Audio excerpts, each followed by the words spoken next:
And you're my first musical guest, so that is exciting.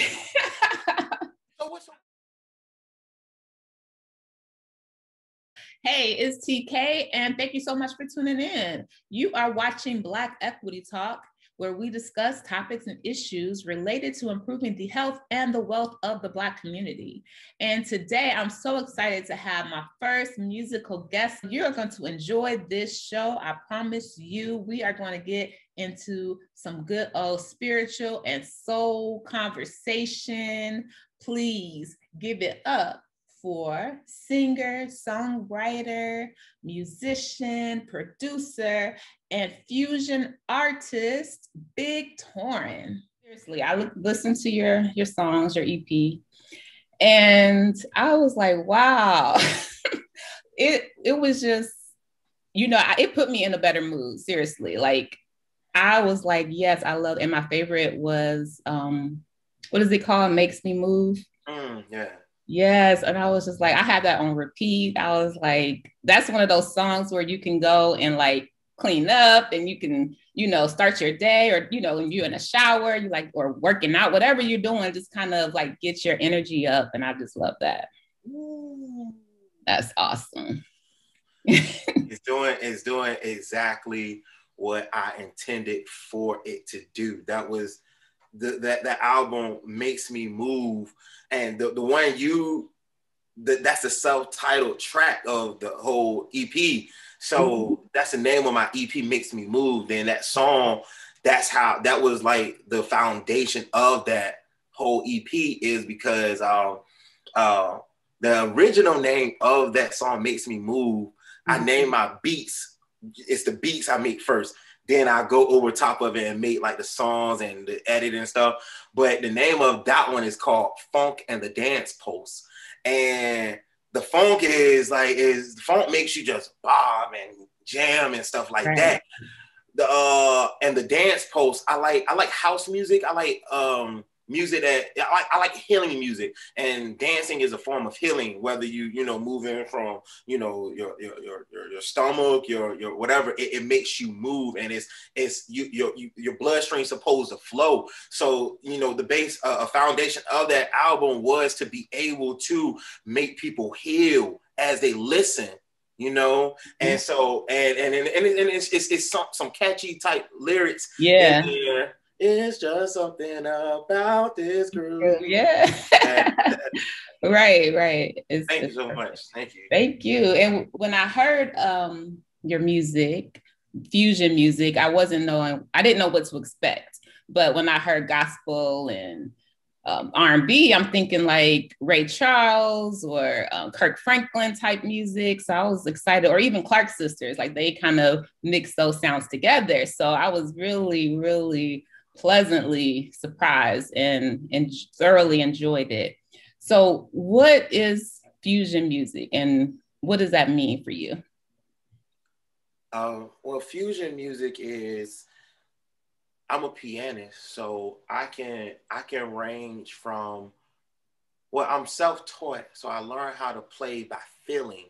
And so a way for me to increase my piano skills and being able to play with other people, I had to learn different genres, whether it's funk, whether it's R&B, whether it's gospel, whether it's soul. And what I realized through all those different genres of music was, in those different genres, we're doing the same thing. We're just doing it to a different rhythm. We're doing similar chords, just a different rhythm. And it makes you dance a different way. So what I did, if people would ask me like, what's your favorite music to play? I don't really have like a top. It's whatever I'm feeling that makes it the favorite at that moment in time and whatnot. And so I fuse together different styles of genres, whether it's R&B, gospel, hip hop, house, funk, and that's fusion music right there. And I wanted to be able to make it be authentic though, not something that I was aiming like, oh, I'm gonna bring ragtime and mix it with gospel. I wasn't doing it. It just literally happened. Yeah. And I couldn't never classify what my sound was. And so I just used it. Yeah. But that's the name of my band, Fusion Groove. Yes, yes, awesome band. But on iTunes, they have it categorized as jazz. I noticed that. But to me, you know, it's like soul music. It's like music that Black people listen to. Like if there's any type of music that I would say this is Black music, it would be this sound, because these are the sounds that we grew up listening to that just makes us feel good. It feeds our soul. So yeah, that's how I kind of see it. It's so interesting that you had said those specific people that you named. You said Ray Charles, Kirk Franklin, and Clark sisters. Mm-hmm. I'm really influenced by Ray Charles and his way of being able to say, all right, this gospel song right here sounds like this, but that's this goes back to what fusion is. This is what fusion is. Mm-hmm. Ray Charles, all he did was just know how to play. He would be like, he'll be like, let me tell you about a girl I know. Yeah. This is my baby and it lives next door. So in that can be gospel. Mm-hmm. So it's the same, but all he did is just change the wording around. Yeah. And for the people that was in the gospel world that knew him and the Christians, they was like, oh no, that's devil. Yeah, I can't believe you're doing that. But for the rest of the world, it was like this whole new soul, this whole, and back then, music, before they coined it in 1947 or 1949, it used to be called race music. Then the race music just didn't appeal, like they couldn't grab all types of people. So they had to come up with different names. And a guy had a joint called Rhythm and Blues. And they was just throwing out names and it sounded the best. That's why it's called R&B right now. You know what I'm saying? Oh, wow. Yeah. So, you know, yeah, so but that's the actual part of when you say I listen to Ray Charles. Then Kirk Franklin, I listen to him, and he's a beast at being able to take something that was from the past, put it in his style. But you got to think about it. When I was younger, I was okay in the 90s. Kirk Franklin was like the new gospel. Right. So I was like a little a child at that age, and 96, 97, 7, 8 years old at that time. And so he was a new gospel music, and the people back then, they was like, oh, that's devil music. He played stuff in the club. I didn't understand that though. I thought it was new. They were saying it because the songs that he sampled were stuff that they were in the club in the 70s and 80s. Right. So all it was he fused something that felt good, put it into a rhythm and style that made it for that time period. Yes. So I kind of figured that, like, okay, that's something I like doing that as well. So yeah, absolutely. And like you said, like the words are the things that change. So they're singing about, or Kirk Franklin was singing about God, but it was in the club. So that was kind of like, whoa, you know, that's too much. We can't do that. We can't have that. Yeah. So do you think there are like certain things that are kind of off limits, or is music just to be enjoyed by everyone? Is there a such thing as like performing something and appropriating culture and being a culture vulture? How do you feel about that? I want to make sure I answer the question. Your specific question is, do I feel like music? One more time, I just want to make sure. Is any type of music off limits for people on the outside to perform? No way. Oh. Because what they were doing in the 80s, as far as like they was doing something like them type of chords right there. In the 80s, they was doing that, and that was the R&B. early 2000s, late 90s, going into the 2000s, those were the same chords they were using in gospel. So it's just all about the manipulation of the words that's being said, not the music, because the music just be recycled and recycled, and you just add your own flavor to it. Right. Yeah. Yes. Yeah. So you mentioned different decades. Like each decade kind of sounds like its own thing, like sounds from that era.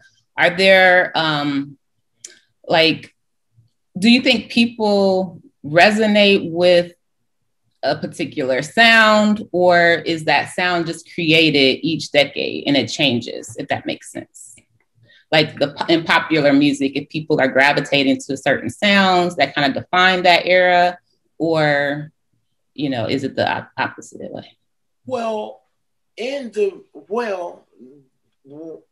the sounds that come out that becomes popular, there are music executives that control the programming or whatever is the best sound. So if somebody like, say, Drake has the top sound, all the other record labels and everybody's going to say, we need that sound like that. So that way we can get this rotating 52 times a week, you know what I'm saying? And that way you can receive a certain amount of revenue and royalties and whatever.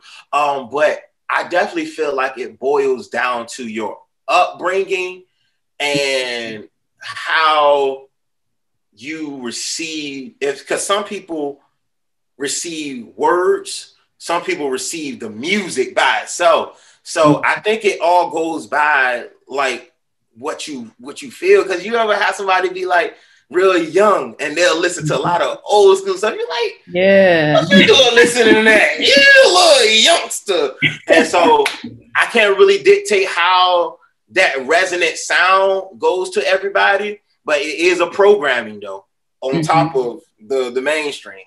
Right. Yeah, and that makes sense too, because I can remember hearing certain sounds and not even knowing the words at all, just, dancing to the music. And then I had to think about it like, wait a minute, that's not what I want to be dancing to. So yeah, that, I think I'm kind of one of those people who really likes the music and the words probably come secondary.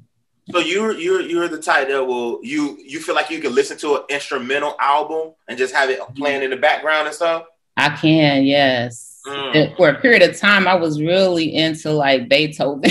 I would just listen to his music. That was, years ago. I kind of moved on from that sound, but yeah, I love the music. And even certain music, when I'm in a happy mood, I can still listen to sad music and it won't really affect me, but I still like that. Whatever frequency they're playing that music on, I really, really like that sound. So yeah.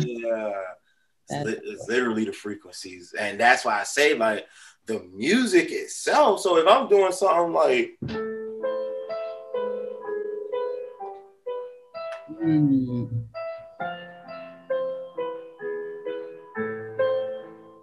so if I'm doing something like that, I can't really say if I'm sad. I know I'm feeling the emotion though. So being that I'm descending in my plan, I'm going downward. So it does give you a downward spiral. And you be like, this makes me think of that. But the words, if I add words on top of it, I'll kill you for stabbing me another time. You know what I'm saying? That's going to manipulate how we receive it. Yeah. Because we got our imagination goes rampant and wild. Right. You can do anything with our imagination. Yeah, that's true. The mind is powerful. Yeah. So when are you the most creative? Are you a day person, night person? I think my seasons change. Like right now, I've been morning. So I've been up early in the day. Something may happen in my world where I gotta, let's use an example. I gotta have some sessions and I gotta have band rehearsal. I'm in performance mode and I'm doing those things where I gotta execute my exterior. And so I'm gonna be up late at night. But right now I'm more, so it just goes by seasons for me. My seasons can change weekly. as Yeah. a creative. Like I'm being that I do different things, I have to have a mindset for that zone I'm in. Right. Yeah. So you're like tuned into the environment, or you're just tuned into yourself. And when you change, like when you notice the change in your season, how is that? Is that more I feel like it's more, I feel like my body speaks to me more so than what I'm trying to think for myself. My body is like, hey, right now, it's kind of like following my discernment, my intuition, whatever a person call it, higher power, God. It's me following, like, all right, is the environment? Yes. Is the sun coming out more? It's warm outside. And being that it's warm outside, more people is starting to hit a person up as me having a band or producing for art or doing film composition. It's more things going on. So sometimes I like being active in the daytime, and I can get a lot of stuff done. In the nighttime, it's a different energy that I'm bringing in. Like I'm more inward at night. It's me. A lot of people probably sleep. It's different thoughts that's coming at night. The music they play at night, the stuff on TV at night is different than the day. So yeah, that's beautiful. Yeah, and that makes a lot of sense too. I want to do a little bit of song association with you, since you have your piano here. So I want to say a few words, and whatever comes into your head, you can play it, sing it, whatever you feel. Okay. All right, so let's go with soul.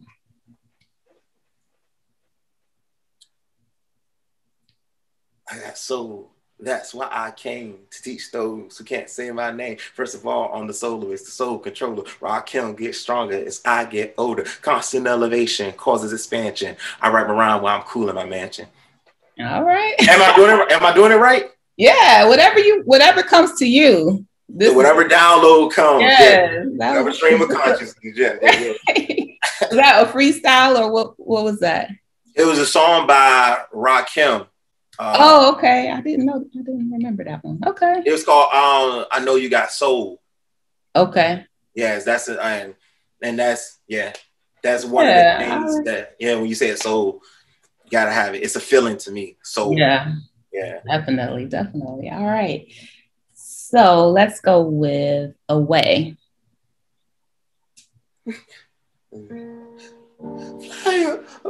Fly away. It's a meditation song. All right. Away. That was nice. That was it. It used to be on those infomercials back in the day. Get your classic oldies but goodies. You know what I'm saying? They come on at 12 at night and stuff. Okay, one of those seasons where you're up at night. Yeah. All right, so let's see. How about hot? It's getting hot in here, so take off all your clothes. It's so hot. I want to take my clothes. Yeah. That's you know what? When I wrote that word down, I was thinking that. Like, let me just throw that out here and see what happens. Dream. You gotta dream big. You gotta dream large. Whatever dream that you have, your dream is associated with the vision that is in you, and you have the physical properties to turn your dream into reality. Nice. And move. It's just something about this girl. It makes me move. It makes me move. It makes me move. It makes me move. Yeah. That's my song, y'all. For y'all to makes me move. Now my favorite one off the EP, self-titled. Yay. All right. So there is a question that I asked. This channel is about promoting health and the wealth of the Black community. So I ask everyone that comes on this show, what is your favorite wealth building activity? I say outside of financial literacy, I'll say community. When you build a relationship, if it's outside of the paper dollar crypto, the wealth is the relationships built to the resources. So I say relationships is a great wealth building. Yeah. That's very, very important. I like that community. That's group economics is one style of building wealth. And I think that's definitely very important. When you can get a group together. And I think that's why, people tend to get married and kind of form those relationships, because that's how you build wealth. So partnerships. Yes, partnerships. Absolutely. So what would you say are the songs on your playlist currently? The songs on my playlist, I have different playlists that I make. I got one called Eclectic Mood. That's for my chill type vibe, but still upbeat type of vibe. Something up there is like D'Angelo up there. D'Angelo Betray My Heart. D'Angelo Voodoo album. Let's see. It's a song called Cheer Up My Brother. All the stuff that's on my playlist is real positive songs. But it's very I got a joint by PJ Morton called Everything Is All Right. I like Prince. I like The Time, a stem off the Prince. 7779311, stuff like that. So those type things, it's a wide range. Ray Charles, the nighttime is the right time. Those type vibes. Yeah, that's wonderful. All right. So do you have any like rock and those sounds, like rock and roll or? Yes. I have a guitarist named Courtney Lawrence. He's able to let me tap into that side more authentically without me having to do it digitally, because my skills on the guitar isn't as developed yet. So see how I said that? I didn't say I can't play. I just said isn't as developed. Watch the words we speak. But but yeah, I got rock. I got a multitude of different genres of music. But it's soulful though. Like it ain't one of those things that make you, especially as a Black person, African American, Negro, whatever you call it. You wanna feel that feeling. Mm-hmm. Sometimes you'll listen to a song, you'll be like, it ain't hitting right, and it makes you want to turn it. But yeah, so I got some soft rock, some Euro pop type stuff. Oh, nice. You listen to rock or something? Not too much, but there's some times where I like, more so, I don't know if this is rock or not, but Pink Floyd. I love Pink Floyd. Yeah. I got a soul rock playlist. Oh, do you? Okay. Yeah, like that. That's like that in between. Like, right. You're like, you know what? I can rock with this. Yes. I love Dark Side of the Mountain. Oh man, I love that album. Yeah. And of course, Jimi Hendrix too. I love. Yes. Yeah. Mm-hmm. Oh yeah. He changed the game. Oh, definitely. Yes, he did. Let the audience know something that would surprise us about you, that you don't mind sharing with the whole,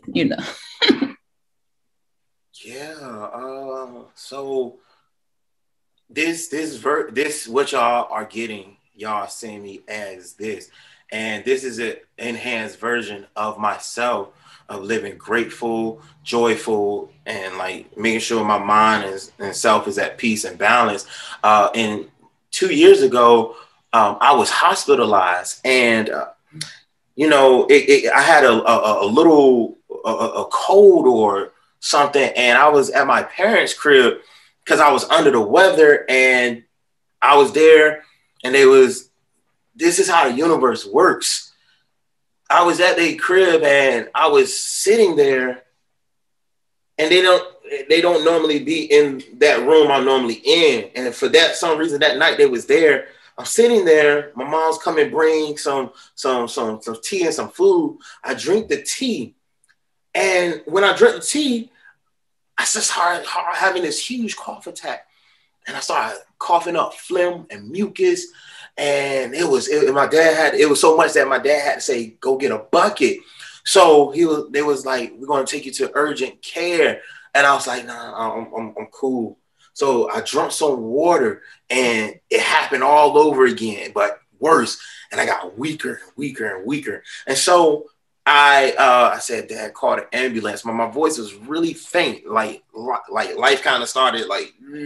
So the ambulance finally came, luckily, and they put the mask over me. They won't get no air, and they turned it all the way up to 100. And it was like, he's not getting enough air. And so it was like, let's take him out. They put me in the ambulance, and I thought we was driving for like 10, 15 minutes. And they was working on me for like 10, 15 minutes in one spot. So I doze off, and I just, go to sleep.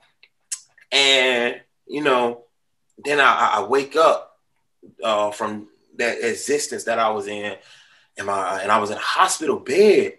And my mom, my dad, my brother was right there. I couldn't move. I couldn't do nothing. I couldn't project my voice out. And so being that I couldn't project and everything was just so different about me, I couldn't walk, talk, or do nothing. I had to use like little hand language. And luckily, by the grace of God, my brother understood what I was saying. Nobody, and it frustrated me. And I said, what happened? And I couldn't talk. So it was like, I had to use a W. I was like, he's like, what happened? And he said, you've been in a coma for 2 weeks. And so I was like, the face you just made, that was like, in my head, my face made that, but I couldn't do the movement. And come to find out, it was like, I caught pneumonia, man. I caught some crazy form of pneumonia, man. And this was right before the whole pandemic, a year later. And I was in a hospital, man. I had to learn how to walk again. I had to learn how to basically talk again. So I have voice therapy, physical therapy, and art therapy. And art therapy is where being that I was in a coma, medically induced coma for 2 weeks, they had to make sure I wasn't brain dead. So the art therapy, they would do stuff where you had to draw, they'll work on your mental and whatnot. And so, the whole thing I was hearing, everybody was like, man, so if death was 10 at 10, I was at a 9.7. And I reached that almost the pearly gates, but it was just like, nope. And I, wow. Came, they fixed me. God healed me. People pray all over, Some people pray to Jesus. Some people pray to high power. Some of my friends prayed for the direct thing that was going on with me. And it was just all these different prayers. And I felt like the universe was like, yo, he got so much to do. He got purpose. We got to bring him back. So that was a strong existence, a pressure applied on me as a musician, independent, single brother, no kids, I don't have no wife, or I didn't have a girlfriend at the time. And, none of that. And for it to be taken away just so like rapidly, and the thing is that I learned in that point of almost near death. And the nurses told me, so check this out. I want you to keep this in mind, yo. Mm-hmm. I was in the ambulance and I dozed off.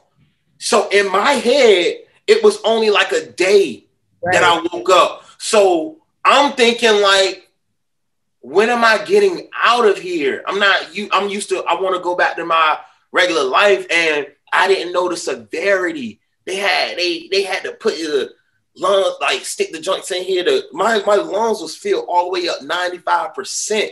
I only had like 5% of air level. One of my lungs was filled all the way up. The other one was like at 95%. And so they had to stick a tube in my neck. They had to put I had to be on a ventilator. I had all these machines hooked up to me. And, you know, and so I was asking, hey, when am I going to get out of here? They was like, oh, Mr. Percat, oh, I don't know. It can be a long journey. It can be weeks. It can be months. We don't know. And me hearing that, so I asked God, I was like, God, like, what did I do? Like, is this karma for something I did? Was it something I did in the past life and I'm getting it now? And the only thing I was thinking is like, am I about to be like this for the rest of my life? I literally couldn't walk. They had to bathe me. They had to clean me. They had to do everything for me. The food I was eating was pureed food. I couldn't do nothing for myself. And so that it really like played with my mind, and it really pressure was applied as like being so free and independent, traveling, doing my thing. And then just one day, it wasn't like I was hit by a car or anything. It was just literally a cough that turned into a coma, that turned into me couldn't walk, that turned into me couldn't talk, had art therapy. I had to they was about to give me surgery on my throat. I woke up that very next day before they made that decision. They asked me, did I want to have that because the tube was in my throat so long that they didn't want the skin to grow over top of it. And so they pulled it out and, I said, nah, I couldn't talk. I couldn't do all that stuff. And it was like, and so I kept asking them, nurses, when am I getting out of here? And I told you they'll say that. And I said, I got in there December 29th, 2018. And I told them I'm gonna be out of here before February. I like beginning February, January. They was like, yeah, we can only hope and pray, Mr. Perkett. And nobody believed me. So one thing that I know about myself, I'm into astrology. I'm into, studying, knowing myself. I know that my words that I speak has to be presented because I turn my dreams into reality. So I said, I'm going to be out of here before February. I said, I don't care. I said it every single day. I set my affirmations, yo. I said, I'm going to be out of here. I'm going to be healed. This is not my life. And I did not receive any of the stuff that the doctors and nurses was claiming. And so in order for me to get out of there, I have to have the physical rehab and therapy. I have to really present myself to be able to lead. So physical rehab was the most powerful thing I ever went through in my life. Being in a coma was like just dreaming. But the aftermath of waking up and learning to do everything all over was the most like pressure applied thing. So I said, you know what? I'm going to give my all. I'm going to do my best. And so I through the, God started healing me. Like from like every time somebody would come visit me, they would be in surprise and shock because I would be one way 2 days ago. 3 days later, I'm sitting up. I'm you know what I'm saying? I can do more for myself. And, and so they had the assessment for me. It was 9 nurses in there. They had this assessment. All the nurses had to give their full assessment of if the main doctor says when the time is. Everybody in there, the physical rehab, he's good to me. The voice therapy, he's great to me. The art therapy, yeah. The doctors, his body seems great. He can walk. And everybody's giving me the okay. He said this. The doctor says, sounds good. So how about you leave on Friday? Friday was February 1st. I said, how about we leave Thursday? And so he said, I don't have no problem with that. So it let me know that when you speak and you truly sincere with all your heart and all your might, regardless if you're not sincere, the universe hears you. The God hears you. It doesn't matter if you're joking or playing. It hears you. But I was sincere. I was not going to be in there. I got out of there When they thought I was going to be in there for months, I got out of there and I told them that I was going to leave. I told them that I was going to be out of there. And it was January 31st. So God did more and abundantly than I thought. I said the beginning of February. It made it to be before. And so, you know, stuff like that, it let me see that I cannot go back to my old ways of just thinking that my voice doesn't carry my life. Like I'm speaking things. Then when I was in the hospital, when I left that day, God told me in my ear, high power universe, he said, it's not over. And I'm like, what? It's not over.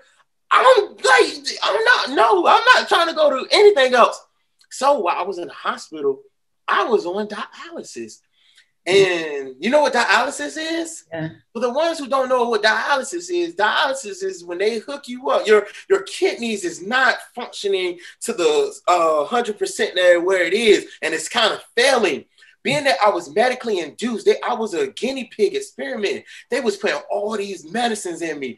It cost so much medicine to be in me that my kidneys started to fail. You know, it was receiving all that. So I had to be in dialysis while I was in a hospital for like 4 hours, 30 minutes.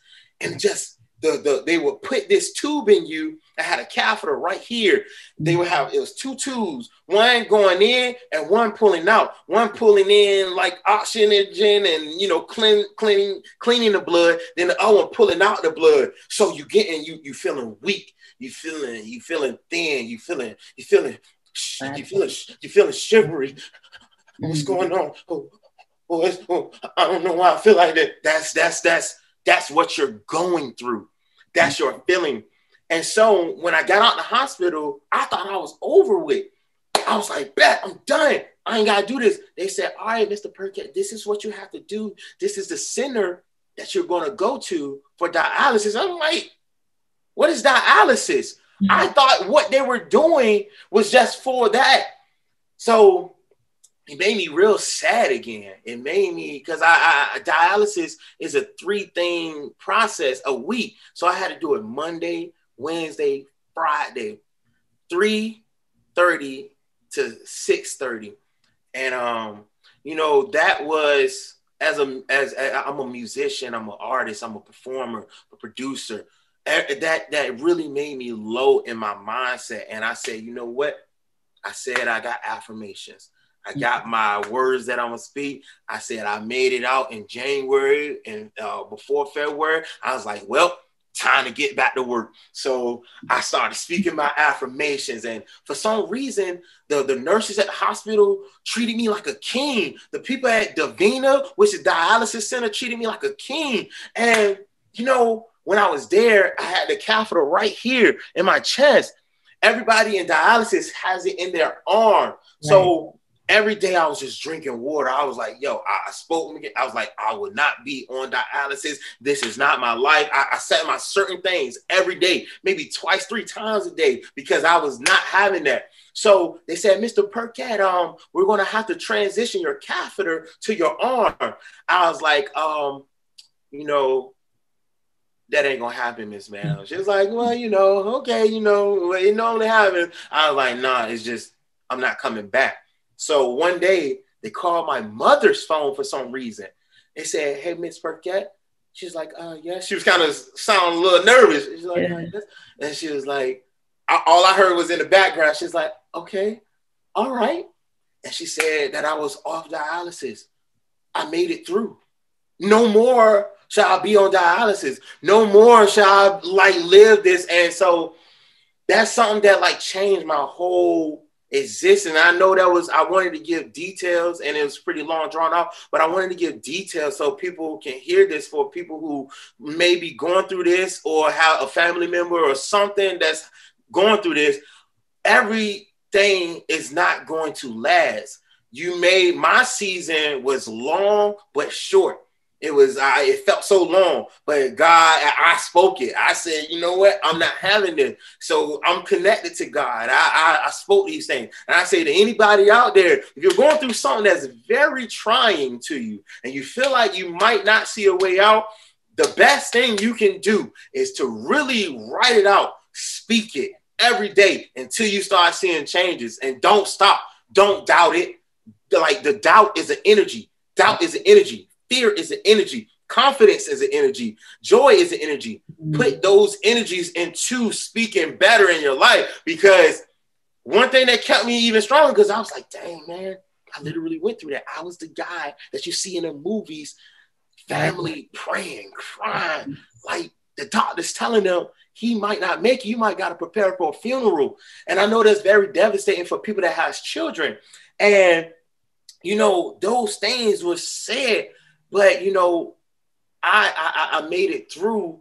And as a result, I said, you know what? I'm going to always remain in a positive, upbeat, uplifting, inspirational mindset, motivating myself. Like, if I'm going to encourage somebody else, I got to be able to encourage myself. So I went through something very trying. Then the pandemic happened the very next year. So I was like, whoa, that was weird. That was strong. That was powerful. But yeah, I really feel like, you know, just stay. If you don't, and it's different people. If you don't believe in the God aspect and you believe yourself is higher and the higher power, then do that. If you believe that, then you act accordingly. If you believe that Jesus is the existence of that, then pray to Jesus and ask Jesus specifically. In Christianity, a lot of people kind of just say Jesus, Jesus, Jesus, Jesus, but they don't specify. You got to specify what you're trying to change. That's like Jesus coming down and he pop in front of you and he'd be like, hey, and he'd be like, yo, you called me. I thought you heard my prayer. He's like, nah, all you was just saying was Jesus, Jesus, Jesus. I need to know what your problem is. So if you got these different type of beliefs, just believe fully for yourself and it'll work out. And Black people, African, my colored people, you know, we got to come together as far as, like, you know, a lot of people came together for me. They prayed for me. Like, some people came to the hospital for me that I kind of went too far though, but they came together for me. Yeah. And I was like, okay, whatever I was having against that person, they did it for me. So let me not hold anything else. Let me not, you know what I mean, do certain stuff. It's an energy. If I'm holding a grudge, that's an energy. Right. I got to let that stuff go. We got to let go of our slavery mentality. Some of us wasn't slaves. Some of us grew up free. And I feel like I'm a part of that. I don't feel like my lineage and my heritage were slaves. So I carry myself accordingly. And I'm getting real passionate. So I'm just real in it right now. But that's something that a lot of people may not, I don't speak on it like every day or a whole lot. If it's asked about me, I will tell you this is something I went through, almost near death experience. But yeah, that's something right there. Wow. I'm so emotional right now. Like, I know I'm just sitting here, but like on the inside, like I feel all of that. And it's so, wow. It's just, wow. Like everything you said was perfect. You've been through a lot, and that was a very powerful thing that people need to hear. And knowing that you have gone through that and you have made it through, you didn't give up, you know, like I love what you said about the belief. Like that is the ultimate thing. Like if you are a Christian, they say faith without works, and you know, you have to have the faith of a mustard seed and all of this stuff. It's all about what you think and what you speak.